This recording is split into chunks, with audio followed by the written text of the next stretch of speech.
Biji benih jagung manis ini, kita berbesar hati menerima tajaan daripada syarikat Crop Power. Kita menggunakan varieti King Raja SC9001, antara varieti yang terbaik di Malaysia dan sangat sesuai untuk penanaman dalam polybag. Pengurusannya cukup mudah.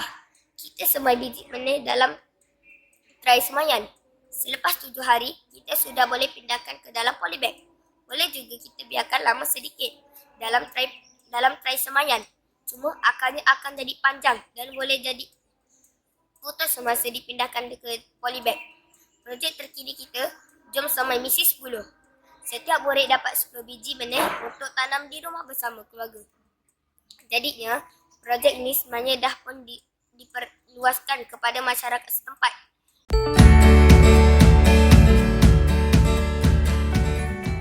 Pokok jagung ni sebenarnya mudah saja tanamnya. Cukup 12 tahun, keluar bunga. 10 hari lepas, keluar bunga sudah boleh tuai baby corn. Cukup 65 hari sudah boleh tuai jagung tongkol. Cuma kita kalah sedikit dengan perosak sebab kita tidak gunakan racun kimia. Kita cuma sembur daun dengan cuka kayu dan racun organik. Racun itu pun kalau cuka kayu tidak cukup untuk atasi masalah ulat.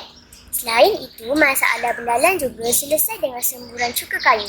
Disebabkan kita tidak guna racun kimia, kita tahu hasil jagung kita selamat dimakan dan memang kami sudah pernah makan baby corn dan juga jagung tongkol yang mentah. Manisnya memang terbukti.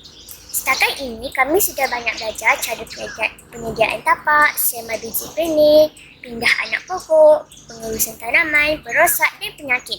InsyaAllah pengalaman ini akan kami gunakan untuk diri sendiri dan dikongsikan juga dengan orang lain.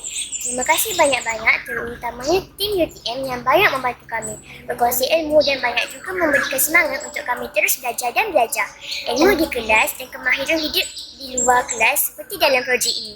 Terima kasih.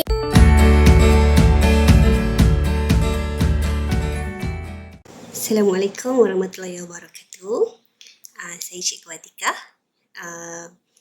Saya ingin memberikan sedikit pandangan mengenai program Jom Semai Misi 10. Pada pandangan saya, projek ni sebenarnya sangat menarik sebab bila dia melibatkan semua murid untuk menyertai projek ini bersama dengan ahli keluarga. Yang mana kalau melibatkan ahli keluarga ni, mereka akan dapat bekerjasama dengan ibu, ayah, adik-beradik, even dengan datuk dengan nenek pun akan sama-sama untuk menyertai projek ini. Apa yang dapat saya perhatikan melalui program ni, bila anak-anak tu diberikan biji benih jagung tu dalam 10, seorang 10 biji benih, mereka balik rumah dengan rasa teruja akan maklumkan pada penjaga, ibu, ayah, kami dapat benih nak tanam jagung kat rumah. Jadi bila macam tu, secara tidak langsung dia akan membantu menyebarkan maklumat ataupun menyebarkan ilmu untuk disampaikan kepada masyarakat, yang mana bila murid-murid ini dah terima dalam sekolah, ilmu tu akan disampaikan di luar sekolah kepada masyarakat. Itu matlamat kita yang sebenarnya dalam projek Jom Semai Misi 10 ni, supaya ilmu tu dikongsi bersama dengan masyarakat. Selain tu, Jom Semai ni juga memupuk semangat kerjasama dan juga meningkatkan kreativiti murid, sebab dalam projek ni kita ada pertandingan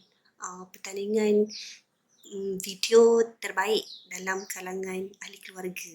Jadi kita dapat lihat mereka bersaing dalam membina dan mencipta video yang menarik dan interaktif untuk jadikan sebagai bukti projek yang mereka laksanakan di rumah lah.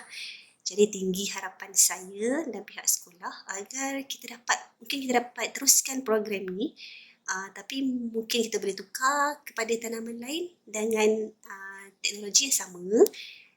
Kita guna teknologi yang sama ataupun diubah suai oleh penjaga sendirilah. Dan mungkin kita boleh tanam pokok sayur-sayuran ataupun buah-buahan yang lain. Terima kasih.